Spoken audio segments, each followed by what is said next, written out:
Assalamualaikum warahmatullahi wabarakatuh. Nama saya Hamidah binti Hamzah daripada Diploma Pendidikan Awal Kanak-Kanak SEM 2. Hari ini saya akan menerangkan tentang rutin harian pengasuh. Sebagai pembukaan ayat, rutin harian pengasuh merupakan segala perancangan dan aktiviti yang dilakukan oleh pengasuh sepanjang masa ketika kanak-kanak berada di bawah jagaan mereka. Hal ini kerana sebagai seorang pengasuh, kita akan disajikan dengan pelbagai tugas dan tanggungjawab yang berat. Tidak hanya mendidik serta menjaga kanak-kanak atau bayi, tetapi kita hendaklah sentiasa peka dengan tingkah laku kanak-kanak serta keadaan sekeliling mereka, bagi memastikan persekitaran yang selesa dan selamat bagi kanak-kanak dan bayi. Persoalannya, apakah perancangan rutin harian bagi bayi dan kanak-kanak yang baik dan berkesan?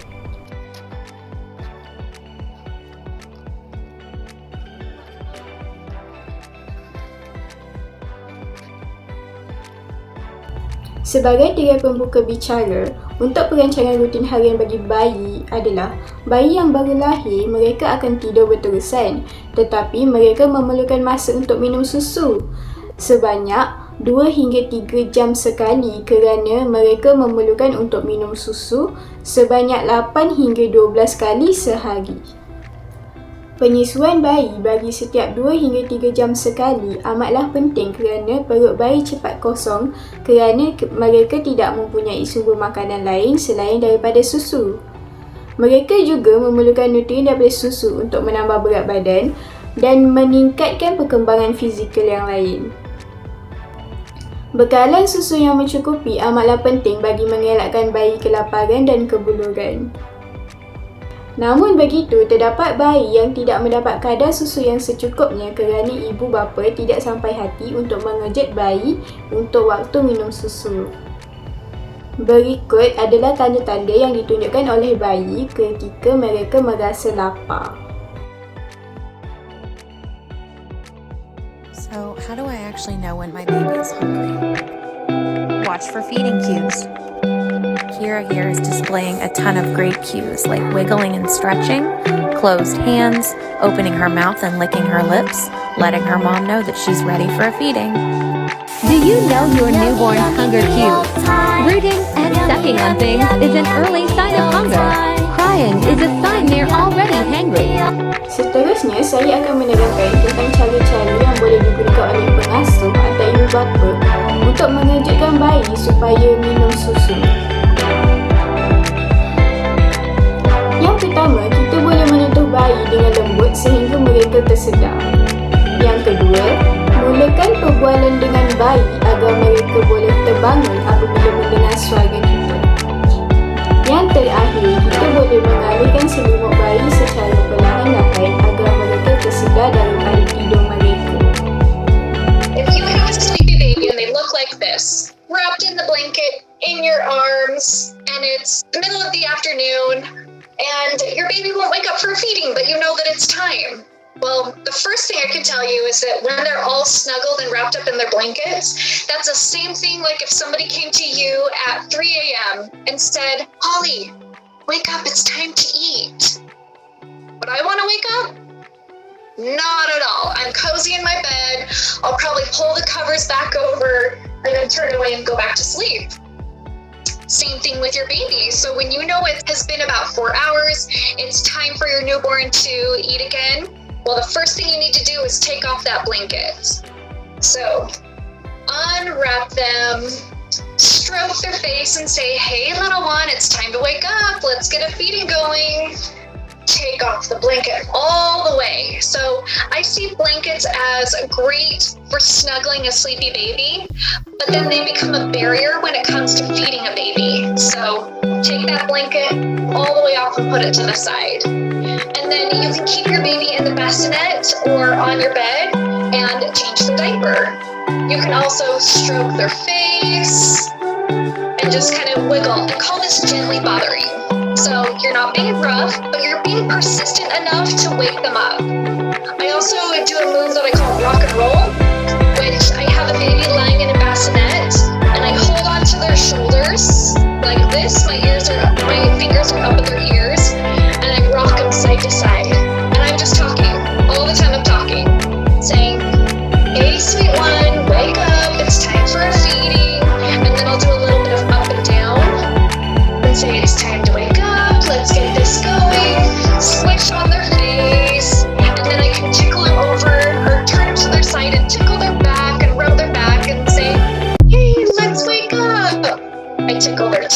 nose, I tickle their tummy, and I just keep on going, and then bring the baby to mom for skin to skin, or the partner if they're available. Baby comes to the chest. I like to turn the face to the side so that nose is always clear and you're never blocking their breathing, and rub on their back. It's not more snuggle time. This is active time. So rubbing on their back, playing with their fingers, doing whatever it takes to wake them up and get them interested. And then at those first signs of feeding cues, you get them latched on. Skin to skin for the win is my answer here. Setelah selesai minum susu, kita hendaklah memastikan bayi tersebut sendawa dengan menepuk belakang mereka secara perlahan-lahan.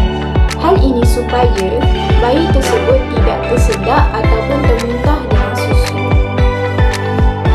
Untuk rutin mandian pula, cara bayi mandi adalah tidak sama seperti kanak-kanak kerana mereka hanya memerlukan jumlah mandian sebanyak 2 hingga 3 kali sahaja seminggu. Hal ini kerana kulit bayi sangat lembut dan cepat kering. Jadi, bagi mengelakkan kulit bayi cepat kering, mereka hanya memerlukan mandian hanya 2 kali hingga 3 kali sahaja seminggu. Namun, bagi bayi yang gemar mandi, mereka hanya dibolehkan mandi sekali sehari sahaja. Sebelum bermulanya proses memandikan bayi, ibu bapa dan pengasuh hendaklah memastikan damping mereka dibuka dan membersihkan kawasan kemaluan mereka. Kemudian, membaringkan mereka di dalam tub mandi atau di atas permukaan yang rata yang digunakan untuk memandikan bayi.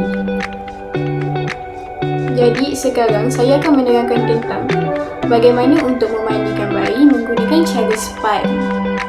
Step yang pertama, ibu bapa ataupun pengasuh hendaklah menyediakan barang-barang dan peralatan mandi berdekatan dengan kawasan yang kita hendak memandikan bayi, seperti sabun, tuala, air suam dan sebagainya. Letakkan barang-barang tersebut berdekatan dengan kawasan yang kita hendak memandikan bayi. Step yang kedua, kita mencelupkan span ke dalam air yang bersih, kemudian mengelap bayi bermula daripada bahagian muka, mata, hidung, mulut, telinga, keseluruhan kepala dan keseluruhan badan. Selepas siap mengelap bayi, kita boleh mentitikkan 2 hingga 3 titik sabun ke dalam air suam. Kemudian mengambil span, celupkan ke dalam air sabun tersebut, kemudian mengelap keseluruhan badan bayi sehingga bersih. Setelah bayi bersih, kita boleh membilas bayi dengan air secara perlahan menggunakan cara takungan air menggunakan tangan. Setelah selesai, kita keringkan bayi menggunakan tuala. Baby on the towels which are laid out on the bench next to the bath or in the cot. Undress the baby leaving only the nappy on. Wrap baby securely in a towel, leaving the head exposed. Pick the baby up while supporting baby's head with one hand and placing the remainder of the body under your arm on the same side of your body. Hold baby over the bath. Clean the eyes with the water using a face washer. Wipe the eye from inside out. Rinse the washer and then repeat the same action on the other eye. Sometimes babies get sticky eyes, and this can prevent cross-contamination from one eye to the other. Clean the remainder of the face with the face washer, making sure to wipe the outside of the ear and under the chin. Do not put anything inside your baby's ear. Once you have washed the baby's face, you can proceed to wash their hair. Wet the baby's hair with the washer or your hand and apply a small amount of soap-free bar solution to the baby's head. Lather up by rubbing your hand gently and in circular movements over the baby's head. Rinse baby's head with water by using face washers and towel dry baby's head to ensure the baby stays warm. Unwrap baby and remove nappy. If the nappy is soiled, clean baby's bottom first before putting into the bath. Safely hold the baby by placing your forearm across the back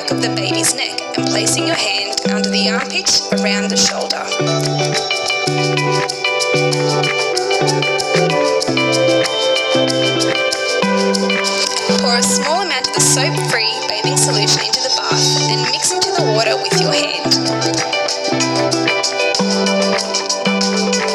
Your baby is well supported and can now be placed into the bath.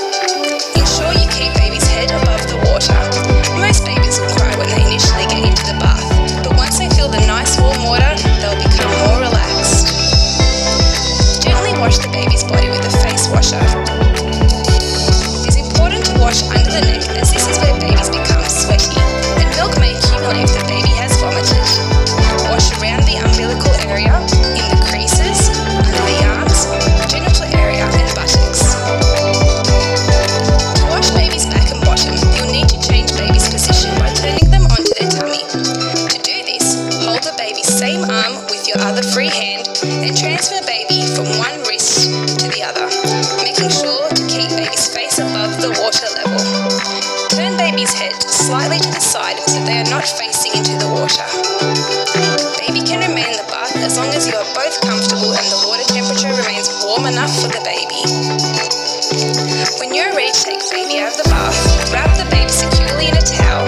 Again, your baby may cry when they come out of the bath. Just cuddle your baby to calm them down while in the towel. This may help dry most of their body.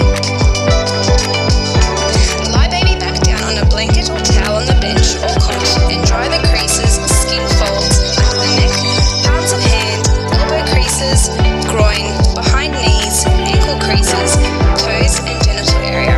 Ensure umbilical cord is dry and check around the cord for any signs of infection, such as redness, swelling and discharge.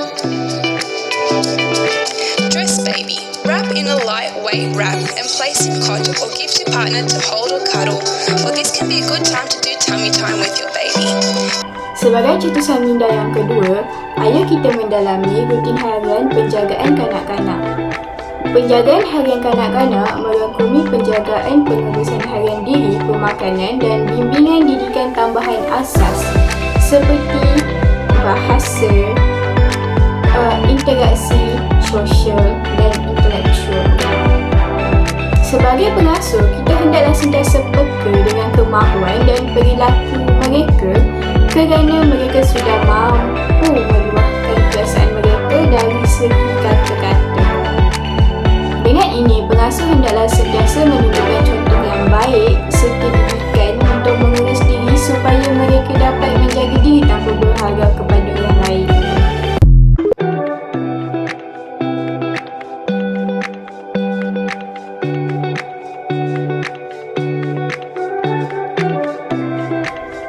Kanak-kanak tatih, awal kanak-kanak dan kanak-kanak adalah fasa di mana kanak-kanak mula pandai bercakap, berjalan, mengurus diri dan berinteraksi dengan persekitaran. Di fasa ini, pengasuh hendaklah sentiasa peka dan prihatin dengan segala tingkah laku mereka kerana mereka masih lagi berada dalam proses perkembangan dan pembesaran dari segi jasmani, emosi, rohani, intelektual dan sosial.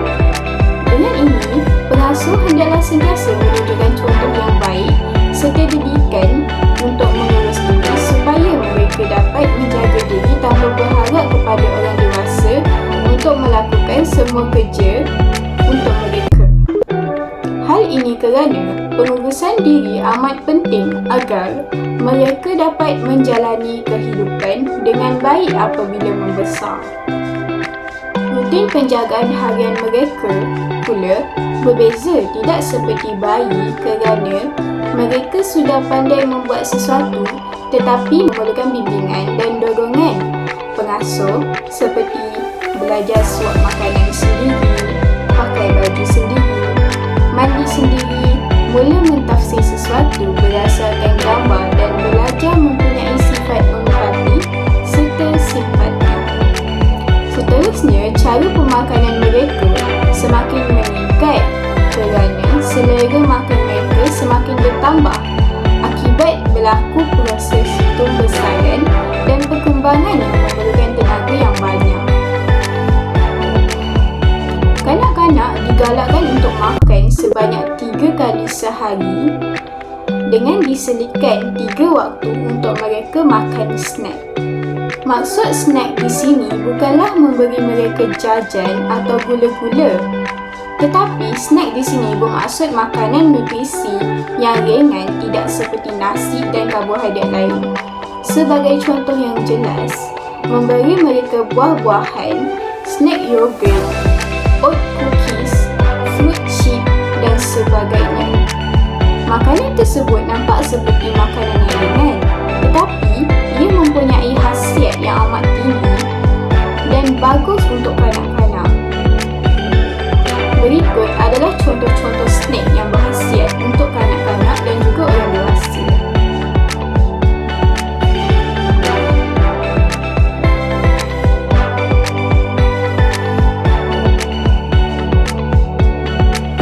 Sebagai tiga penutup bicara, sebagai seorang pengasuh, kita hendaklah sentiasa berusaha untuk meningkatkan tahap kualiti pengasuhan kita kerana kanak-kanak merupakan kain putih yang suci dan bersih. Jadi, dengan ini, ia merupakan tugas pengasuh untuk mencorakkan kehidupan awal kanak-kanak dan bayi. Hal ini kerana mereka memerlukan bimbingan dan asuhan yang benar agar mereka dapat membesar dengan baik serta menjadi insan yang berguna, di samping dapat mengurus diri tanpa perlu mengharapkan